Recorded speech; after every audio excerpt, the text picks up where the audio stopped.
Yeah, hi everyone. Hope you all are doing great. This is Sasi Bhushan Jha and I welcome you all to my Instagram as well as YouTube channel. So today again we will start with one different question, one again new question which will clear some of your concept, and it's also a simple example, and I hope lots of the person know the answer. But yeah, for those person who don't know the answer, I will try to make it clear. So let me see like whether board is coming clearly or not, because I have seen yesterday video, like coming to yesterday video now, it was not clear. So I have seen those videos. So let me write here something and let me check whether it's coming clearly or not. So yeah, it's coming clearly, fine.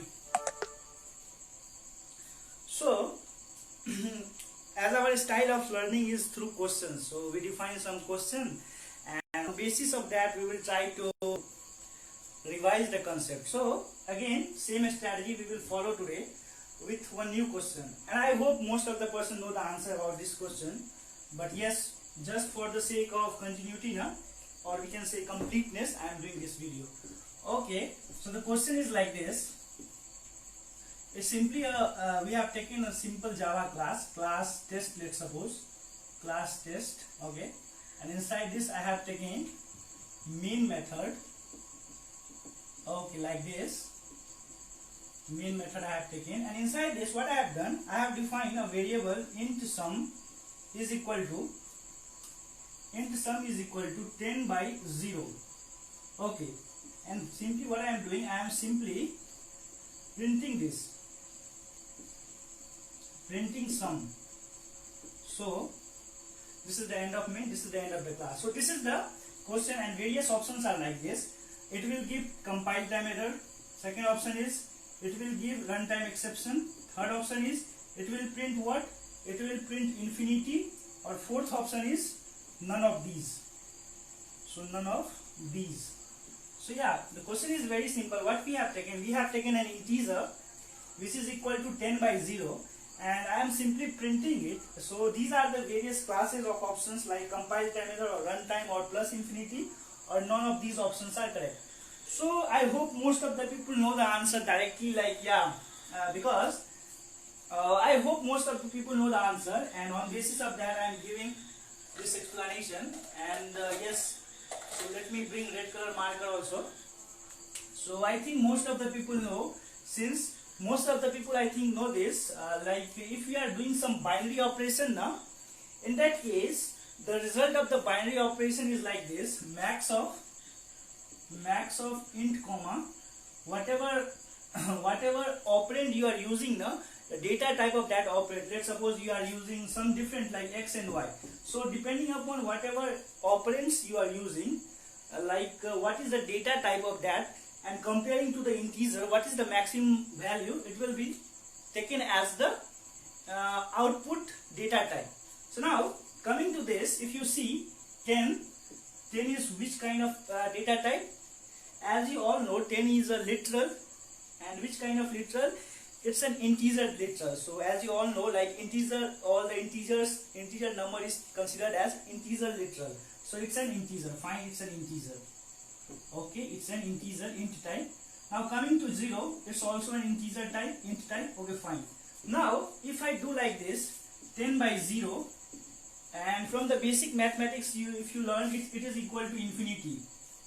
So if you print this, what you can say, if you print like this now, you may think like infinity should be printed or like that, but I hope like most of the person know the answer. So they will say like it will give runtime exception, like arithmetic exception divisible by 0.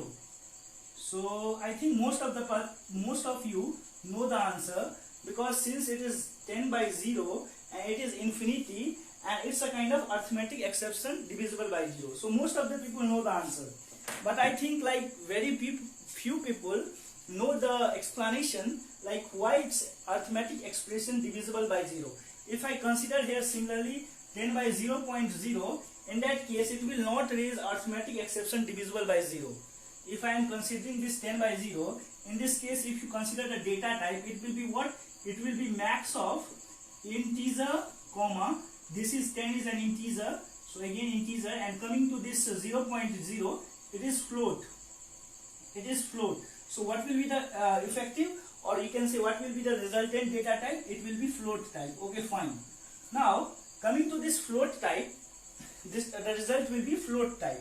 Now here thing is like you may think like we are assigning float to the integer, it may bring some problem. Yeah, it will bring some problem. So we are not considering that. Let's suppose we are not simply printing like this. We are simply using this kind of approach. Let me change the question, otherwise I have to deal with all the cases. So I am simply printing 10 by 0. In this case, what will happen if you are considering both as the integer? It will give arithmetic exception divisible by 0. But if I consider here 10 by 0.0, it will not raise arithmetic exception and it will give infinity. So what's the reason behind that? So reason is very simple. So I hope you people have understand the question and this concept. I think you people know the concept. Like if you are doing binary operation, na? Binary operations means what? If any operation which involve two operand, मतलब कोई भी ऐसा operation जिसमें आपको दो operand की need हो. Let's suppose you are considering plus. In case of addition you require at least two operand. Let's suppose I am giving plus. you will ask you, okay, give me two operand on which you want to do addition. So if I give you 2 and 3 na, and this plus operation, you will get the result as 5. In the same way, if you are performing some operation, binary operation, in that case, if you want the effective data type, like resultant data type, it will be max of int means integer, and depending upon the data type of both the operands, whatever you have taken, the maximum size we consider as the data type of the resultant operation. So this is the case. Now I want to explain the reason like why it will give arithmetic exception divisible by 0 in case of taking integer, and if you have taken like float or double, in that case it's not giving any kind of exception. So what's the reason behind that? So I hope you people have understand the question. So I am coming back in few seconds. Just wait for few seconds.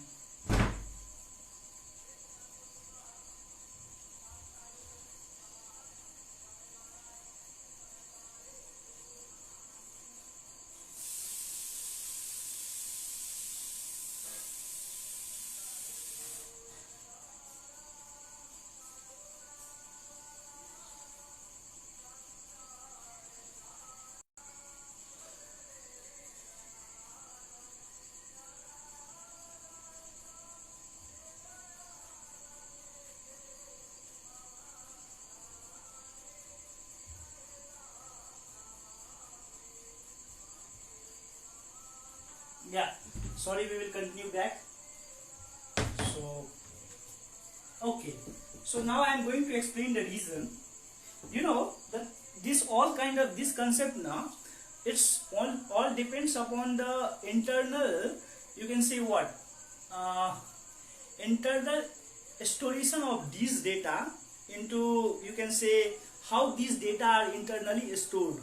That defines like what will be the output. So coming to this number 10 by 0 now, if you are taking 10 by 0, so 10 by 0, this is integer and this is integer, and since it is like max of int comma int, so it will be int only, and as you all know, 10 by 0 give what? It will give infinity. So plus infinity, since it is positive, so it will give plus infinity.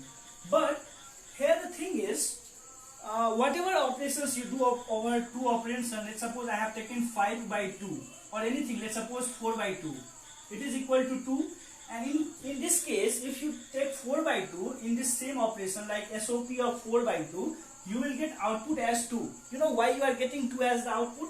Because the thing is like these two things like 4 and 2 both are integer, and coming to this result of division it will give 2, and coming to this 2 is an integer, and we have a representation for the integer in integer range.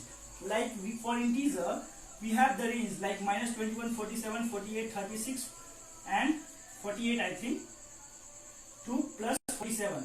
So this is the range, and this 2 number lies in between So we have a specific representation for this plus 2, that's why we are getting the result. But coming to this infinity now, we don't have any representation in this range. Because we don't have any representation in this range, so the explanation is like this, like in integer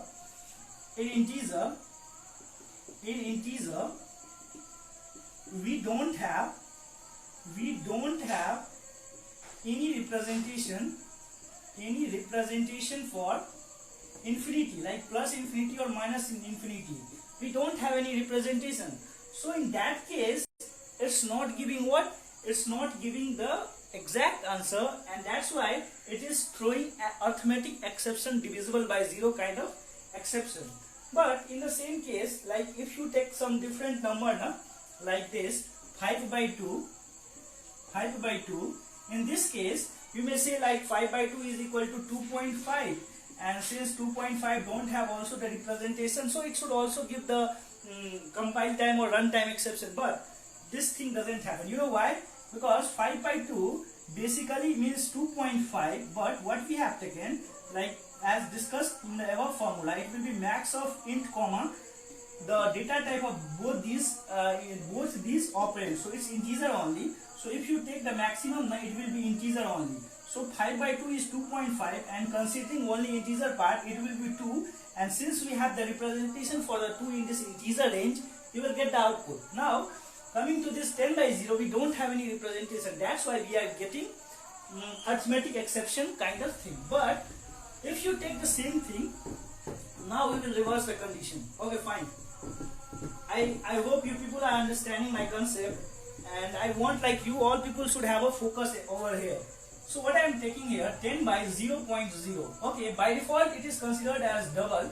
As you all know, by default floating point literally is considered as what? It is considered as double.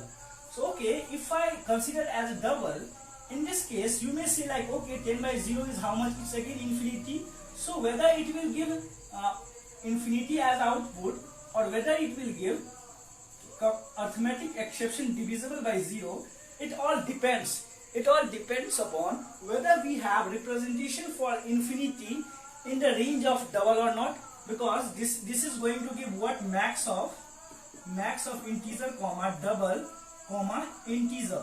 So it will be double only, and since the thing is whether we have the representation for infinity in the range of this double or not. So if there is a proper representation for infinity inside the double class, or you can say double data type, then we can say like there will be no any kind of exception. So yeah, there is a proper dedicated representation for infinity, like plus infinity and minus infinity, in both the floating point representation, like in the float as well as double. In both these cases we have the representation of plus infinity as well as minus infinity. In both these floating point now, we have a separate representation for these infinity. That's why it's not giving any exception. So let me quickly explain how these numbers are basically, floating points numbers are basically stored. So it's like this. So I will explain it very quickly within 5 minutes. So it's like this. So coming to this float now, float is of 32 bit. Okay, fine, 32 bit. Like how much? Like it will be of 4 byte. Now coming to the representation of these floating point number in the memory is now, it's like this: sign, exponent and mantissa.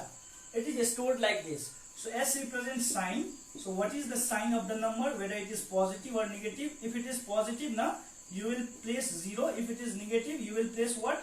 1. So this is the representation for the sign. And E is the exponent. Exponent means power of 2. Power of 2. And M is the mantissa. Mantissa, basically mantissa is after decimal now, how many number, what's the number is there, that is called the mantissa. So what they have for this, there is we have a official, there is a organization that is called as IEEE. So it's like this, it is IEEE.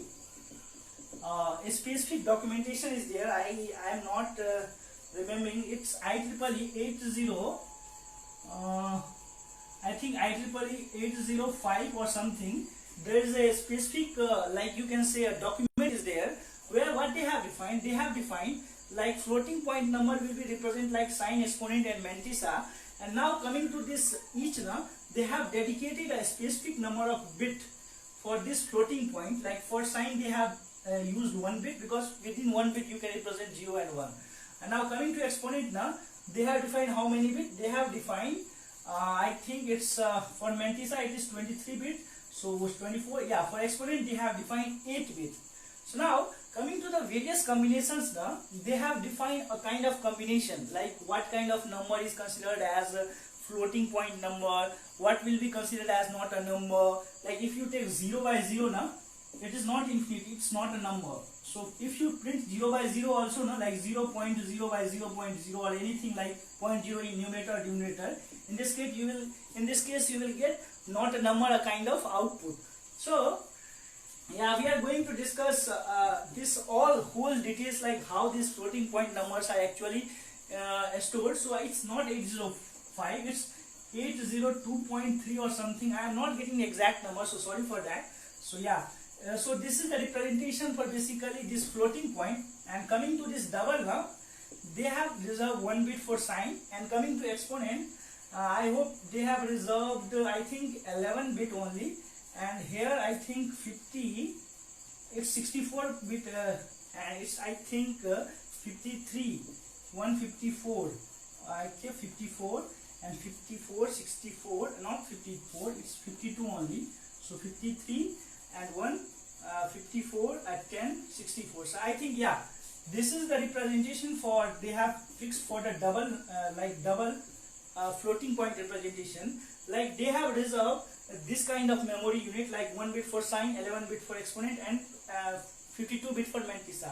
So coming to the all the details now, like how they have actually used the various combinations for a specific type, like for floating point number, for only a number which is having only exponent only or floating point only, and for not a number kind of thing, or for a plus infinity, minus infinity, they have defined a specific range.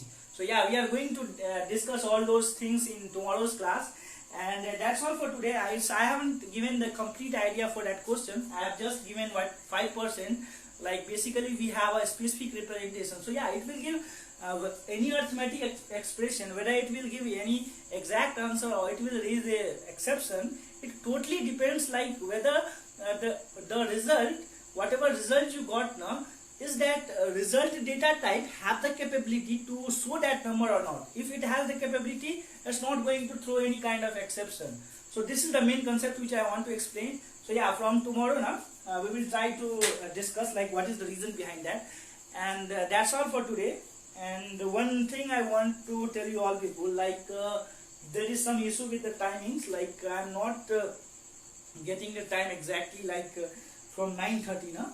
So I was thinking like to change this time. So yeah, like I'm not sure, but I will tell like I can't give any kind of guarantee like from 9:30 p.m. I will be live every day because I have some personal work. But I will come live every day at any time, whenever I got the chance, like free timing, I will come live and I will explain the things. I have my personal work, that's why I am doing such kind of compensation, or you can say changing. So sorry for that. And basically thing is, you should understand the concept. That is the main thing. And this is the thing which I want to explain. And yeah, tomorrow class is going to be a huge class. At least I think 1 hour is required to explain this whole floating point representation, or more than that. And yeah, we will dive deep as much as possible. And we will try to explain one more thing. Like you all know, like float is of how many? It's of 4 byte. And coming to this double, this double is of 8 byte. So how you can represent this 8 byte inside 4 byte? So you might have, you might understand, or you might have learned somewhere, like we can store this double kind of variable inside the float. Like this, if you write float f is equal to 12 12765 anything L. If you write like this, now it will not give any kind of compile time error. No compile time error. It will be compile and execute like without any kind of error or exception. So why it's happening? You are taking 4 byte like 8 byte thing and placing in 4 4 byte, like how it is possible. So we are going to discuss all these things in tomorrow's class. And thanks everyone for joining, and I hope you people have got something from today's class. That's all from my side. Thanks everyone. Bye.